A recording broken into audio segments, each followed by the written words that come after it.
જોન્ટીભાઈ વિચારું છું દુકાનને કલર કરાવી દઉં. ના કરાવાય. તો ઓઇલ પેન્ટ કરાવી દઉં. અરે આ બધું મોંઘું પડે આપણને યાર. अरे कहना क्या चाहते हो? કલર કામથી સસ્તું શું પડવાનું છે? અરે તું કયા જમાનામાં જીવું છું બકા? હવે નવી ટેકનોલોજી આવી ગઈ. લોકો હવે WPC અને PVC ને પેનલો લગાવે છે અને UV માર્બલ સીટ લગાવે છે અને એ તો ઘણું સસ્તું પડે છે. આ શું નવું પાછું? તારે લાઈવ ડેમો જોવો છે? હા, ચલ બતાવ પહેલા. ચલો. बात तो सही है. જો આ PVC પેનલ નું પહેલું સેમ્પલ, જો આ બીજી ડિઝાઇન, જો આ બીજા સેમ્પલો. वाओ. કલર કામની ટેન્શન જ નહીં અને વોલપેપર લગાવવાની બી ટેન્શન નહીં. तू समझा? સરસ છે. એટલે જોન્ટીભાઈ એ વાત તમારી સાચી છે, સસ્તું પડે, પણ આની સેફટી શું? લલિતભાઈ આની સેફટી શું? પહેલાં તો આ ફાયર પ્રૂફ આવે છે, વોટર પ્રૂફ આવે છે, અને એકવાર લગાવ્યા પછી તમારે કલરની કોઈ ઝંઝટ મારી જ નહીં.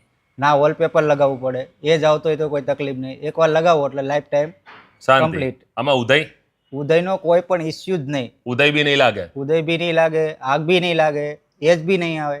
જો આને કહેવાય યુવી માર્બલ સીટ. જો એમાં બીજી ડિઝાઇન.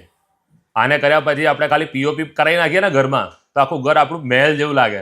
આટલું જ નહીં મિત્રો, આ નડિયાદની એકમાત્ર એવી જગ્યા છે જ્યાં આ દરેક વસ્તુ તમને હોલસેલના ભાવમાં રિટેલમાં મળી રહેવાની છે. હવે મિત્રો જો એડ્રેસની વાત કરીએ તો નડિયાદમાં શ્રેયસ ગન્નારું આવેલું છે, એની બાજુમાં છે લાલવાણી એમ્પાયર, અને એની સામે તમે ઢાળ ચડી જાઓ એટલે પીહુ એન્ટરપ્રાઇઝ આવી જાય.